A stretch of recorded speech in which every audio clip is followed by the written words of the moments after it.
Okay, well you're on, so we'll start editing after this. So you can start talking. Yeah. The video Now, camera's going. I'm Jim Bagley.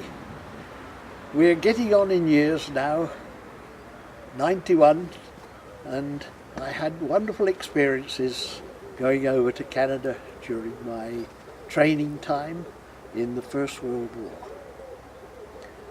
I crossed the Atlantic on the Queen Mary, who was then a troop ship, bringing American troops across the UK, and there was a case of bringing Air Force trainees back to Canada for their training.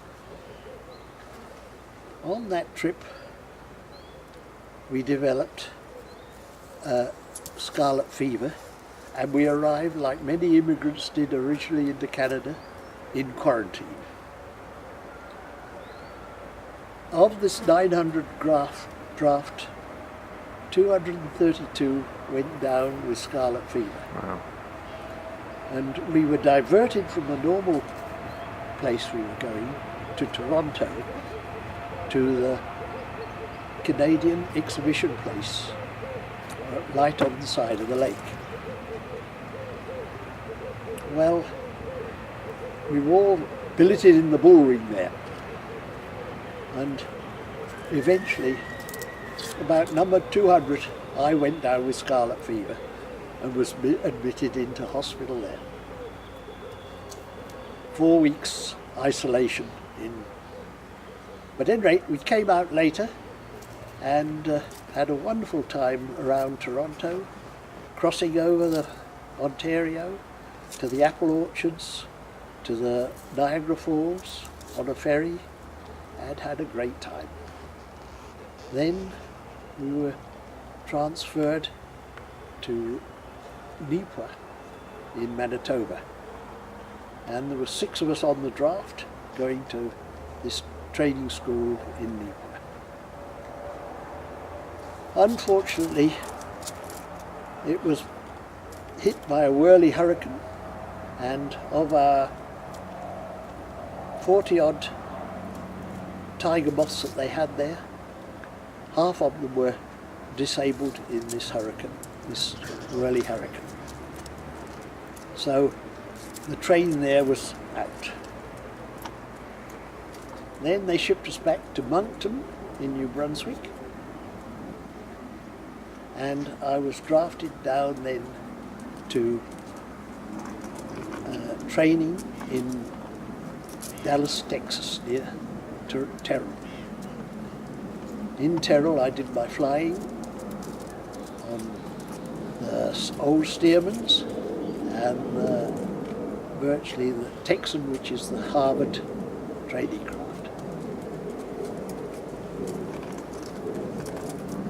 Then, getting my wings, we returned to UK, and after many little hiccups and everything, one was I was put on out of being single engine trained for fighters, I was put on as a second pilot onto a Hudson aircraft, and a second pilot to do surveys over the Atlantic for submarines. So next minute they would put me onto Lancasters,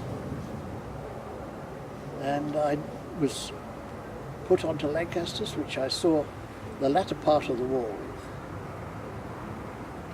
with. I did quite a few missions at first, but then our squadron was taken on to special duties with diversion work, where we, instead of carrying a load of bombs, we carried a whole lot of aluminium foil. This foil we dropped in different patterns to fox the German radar and encourage the German night fighters to come and chase us off, which they did very frequently. But in the meantime, we'd put the diversion force, and the main bombing force was going in the opposite direction. this also built up a kind of help with the invasion forces going through to Europe from Britain. Well, after doing those experiences, I always had an interest in sailing, and I'd been with the squadron one of the lecturers on handling small boats, besides flying. And the opportunity came up for doing experimental work, dropping airborne lifeboats. We had quite a bit of research on this dropping the airborne lifeboats. In fact, some of the places we were put out at sea and had the lifeboat dropped to us, where we had to sail it back to port. Which it was very interesting. And then immediately after the war, there was a big influx of immigrants going in to then Palestine. They were going in on anything that floated, and a tremendous lot of casualties.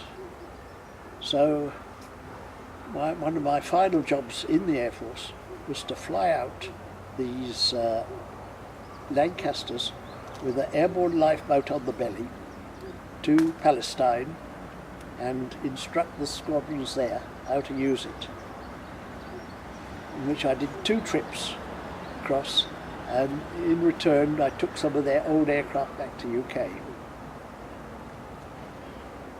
And then finally we moved out and demobbed, and I'd heard experiences of people getting farms in America, and I wanted to seize that opportunity. So I jumped at the opportunity and tried to get out to Africa then, but getting a passage on the Union Castle boats was almost impossible. It was a big 2-year wait at the time.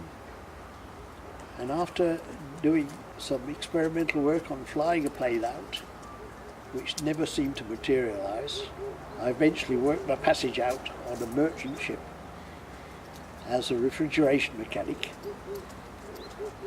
The only thing I did on the refrigeration mechanic then, it was one of the meat boats going to Australia and New Zealand, was to open the corner of the hatches and let the air the cars that we had as cargo.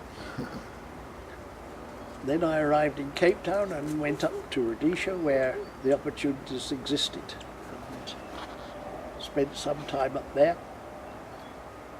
with one of the trainee farmers, but unfortunately I was a little bit too late. Most of the allocations had been set up and I was too late to set up the farm.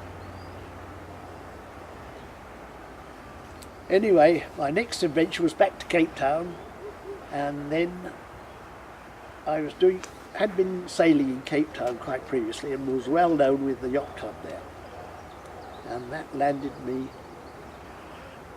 on the Carrion cruise, which was one of the big highlights of my life. How does that do so?